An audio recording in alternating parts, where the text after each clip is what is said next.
Peggy 18.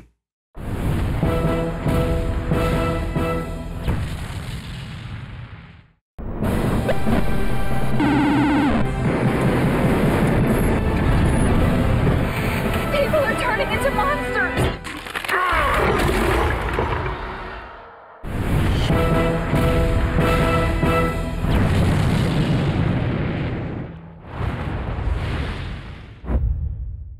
It was in 1991 that we created Duke Nukem and released it to the world as a side-scroller, and it was a huge hit. Our inspiration back then was comic books because we always felt like if you focus on the character, there's no end of stories. Duke does it his way, and his way is very entertaining. It's a wild thing. The original name for the game was actually called Heavy Metal, and the idea was to have sort of an anti-hero who was very much sort of a renegade in society and sort of, an ex-military guy who went rogue. When the original Duke got started, it was myself, Alan Blum, and another programmer, Todd Repogel. Todd Repogel and I went to school together. We grew up together in Santa Cruz. He started making side-scrollers and stuff. And while I was going to school at UCSC studying computer science, we were working on Duke Nukem 1 together.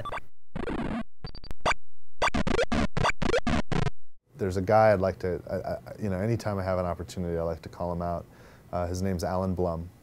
And Alan, he created Duke.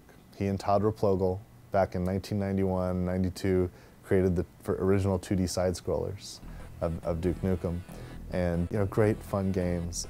And he's the one guy that from the very first moment of Duke existing all the way through till today has been involved in the Duke projects. It's very childish, so it doesn't take itself seriously, It's, instead of trying to fit a formula or trying to do certain things, it just does stuff you want to do.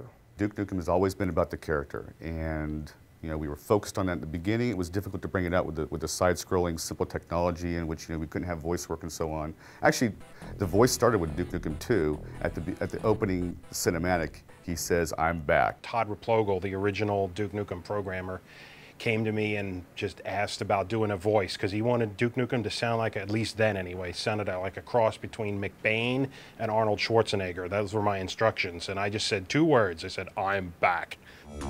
I am back. The original Duke that Todd and I were working on didn't really work well, and when George joined the company, he actually spent several nights kind of redesigning, and back in those days, it's like, it was EGA and very pixelated stuff, but he gave Duke his little smile and gave it the yellow haircut and everything, and kind of really made the character look the way he still looks today. What? Did you think I was gone forever? Too long. We've waited too long, frankly.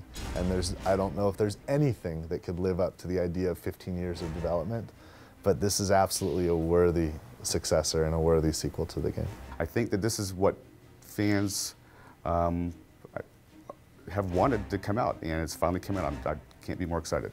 If you're a Duke fan, and especially you're one of the fans that hang out on the 3D Realms forums for all that time, refusing to give up, refusing to, give in to the naysayers or whatnot, you're going to have a blast with this because it is a hell of a lot of fun.